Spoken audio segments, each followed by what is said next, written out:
Hello, I'm Dave Caldwell with your SCV News Break for Monday, June 2nd. A Canyon High School sophomore remains in critical condition after being ejected from a car Saturday night in Valencia.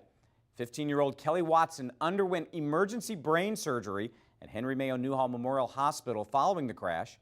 She was one of two passengers who were seriously hurt after being ejected from a Honda Accord that crashed into a pole on Newhall Ranch Road around 10 p.m.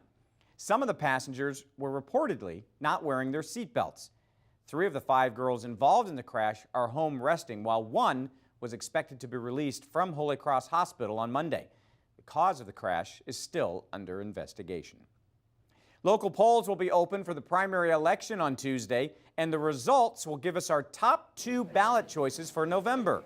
Santa Clarita voters will be deciding who the replacement for Congressman Buck McKeon will be and who is going to win the battle for the 36th district seat in the state assembly. Regardless of your political position, make sure you get out there and vote on Tuesday by logging on to lavote.net, or if you plan to vote by mail, you need to have ballots in before Tuesday, or you can drop them off at a polling place on Election Day.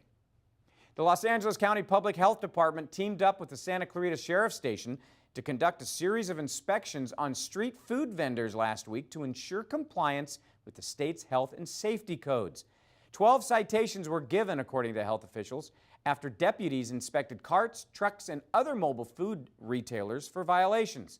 There were no arrests made, but those who were found to be operating illegally had their carts seized and were given an administrative hearing in front of Street Vending Compliance Program officials.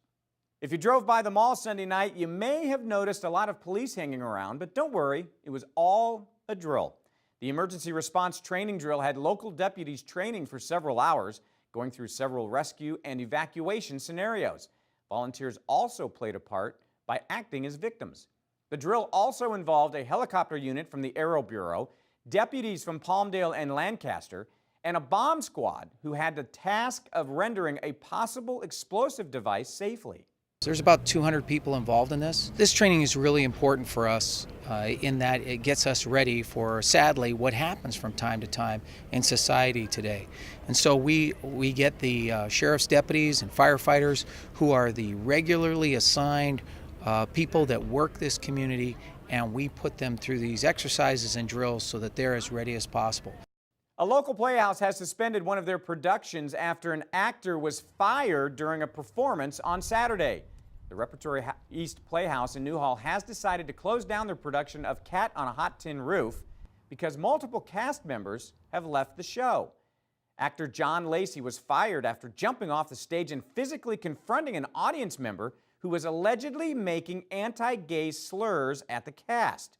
Lead actor Anton Troy resigned with Lacey after stating on his Facebook page, "It should never escalate to a point where the talent has to handle an unruly drunk in the audience themselves, regardless of the outcome."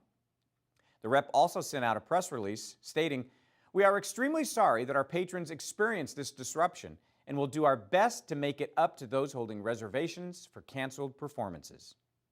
Now turning to the weather. Today was sunny and warm with a high of 86, but there was a nice breeze in the air to help cool everything off. Tomorrow is looking like an even hotter day with a high of 88, and it should stay consistently warm throughout the week. Former College of the Canyons pitcher Dana Eveland is back in the major leagues. The 30-year-old was called up to the New York Mets from AAA Las Vegas Saturday to help fortify a deleted Mets bullpen. He was 4-1 with a 3.91 ERA in 12 appearances in Vegas. The left-hander last played in the major leagues in 2012 with the Baltimore Orioles. Last year, he was in Korea pitching for the San Hwa Eagles. Eveland was a 16th-round draft choice in 2002 by the Milwaukee Brewers out of Canyons. He made his major league debut with the Brewers against the Washington Nationals on July 16th of 2005. And in 2011, he was called up to the Dodgers, starting 5 games and finishing 3-2 with a 3.03 ERA. In his career, Eveland has appeared in 114 major league games, compiled a 19-25 record with a 5.46 ERA. He joins Hart alums James Shields and Trevor Bauer, Valencia Vikings infielder Danny Worth, and former Saugus pitcher Tommy Malone as Santa Clarita players in the major leagues. Now, I believe, and you can correct me on this, That's the most players, 5, we have had from Santa Clarita playing in the major leagues at the same time. That's all for now. For more Santa Clarita news, log on to hometownstation.com or scvnews.com. Thanks for watching. I'm Dave Caldwell.